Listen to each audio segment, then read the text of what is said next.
Quería compartiros sobre algo que es bastante importante y que todos buscamos, que es que Dios nos prospere, que, que Dios esté a favor de nosotros y que de alguna manera podamos ser prosperados, ¿no? En nuestro diario vivir, en nuestras finanzas, a lo mejor en nuestro trabajo, en la iglesia, pues en los ministerios que cada uno desarrolle en la iglesia o en las funciones que cada uno desarrolle en la iglesia o en el puesto laboral, ¿no?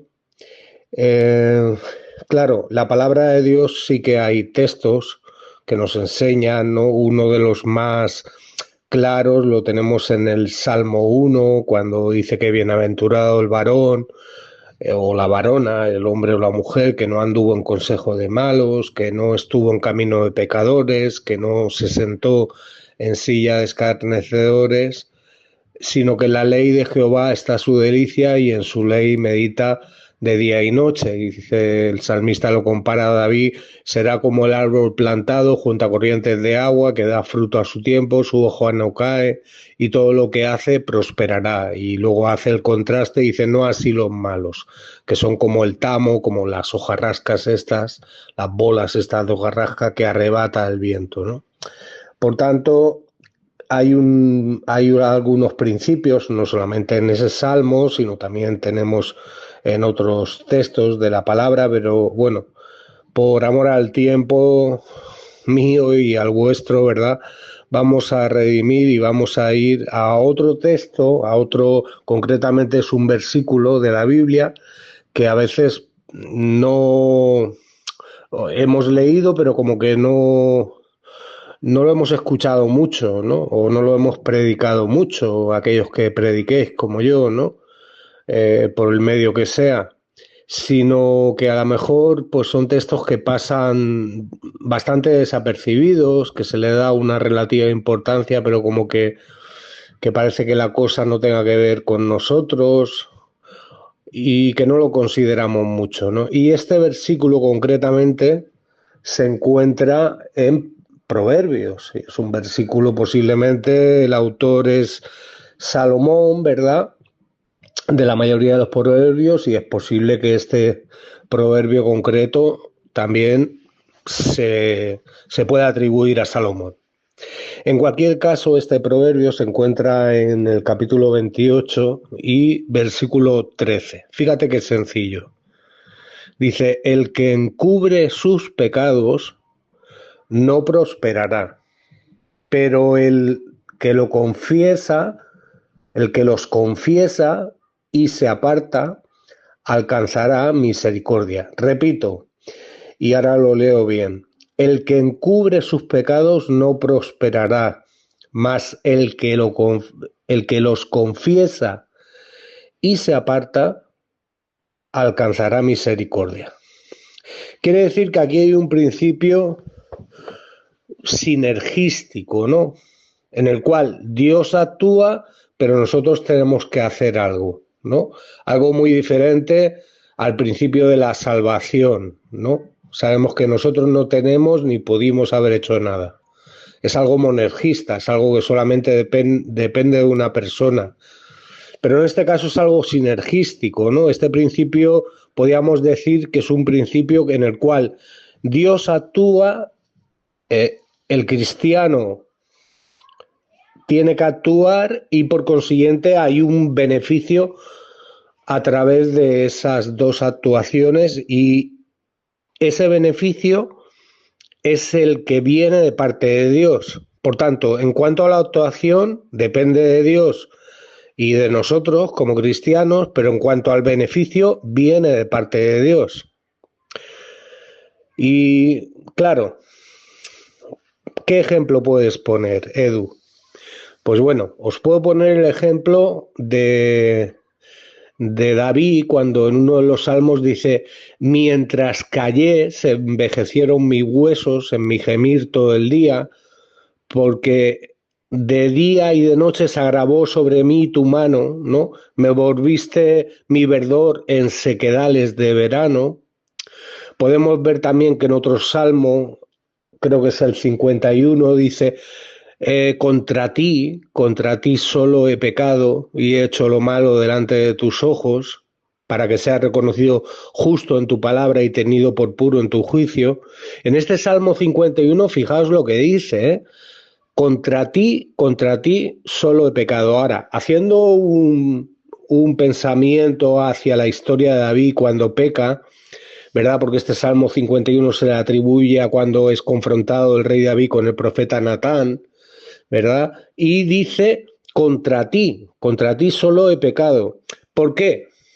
Primero contra Dios, porque cuando estás pecando contra tu prójimo, y más si tu prójimo es un hermano o una hermana en Cristo, tú estás pecando contra Dios directamente. Por tanto, pídele perdón a Dios, pero luego tienes que ir a pedir perdón a tu hermano o a tu hermana a la cual has ofendido. No basta solo con reconocer que has pecado contra Dios, que esto es difícil, ¿eh? Porque a veces decimos, no, bueno, ha sido contra mi hermano, ha sido una discusión, ha sido un malentendido. No, tú has ofendido a tu hermano o yo he ofendido a mi hermano y yo he pecado primero con Dios, contra Dios, pero luego también he pecado contra mi hermano. Por tanto, tiene que haber una confesión de pecados, porque dice que el que encubre sus pecados no prosperará. Por tanto, otro principio de la prosperidad espiritual no es decláralo y recíbelo, no es confesión positiva, ¿verdad? Aunque hay una parte de la verdadera confesión positiva que ya os la compartí la semana pasada en esos versículos de Filipenses, pero aquí en este caso hay una parte que tiene que hacer Dios y otra parte que tenemos que hacer nosotros, porque si confesamos y nos apartamos, o sea, no basta solo con confesar el pecado, es que tenemos que alejarnos de ese pecado. O sea, una cosa es que caigamos en pecado, otra cosa es que practiquemos el pecado. El que practica el pecado, dice Juan en su primera carta, es del diablo. Porque el diablo peca desde el principio, dice, y para esto apareció el Hijo de Dios, precisamente para deshacer las obras del diablo. Por tanto, o sea, tiene que haber una confesión, pero tiene que haber un alejamiento del pecado, ¿verdad? Pero antes de eso, el primer paso, confesar, porque dice, el que encubre sus pecados no prosperará.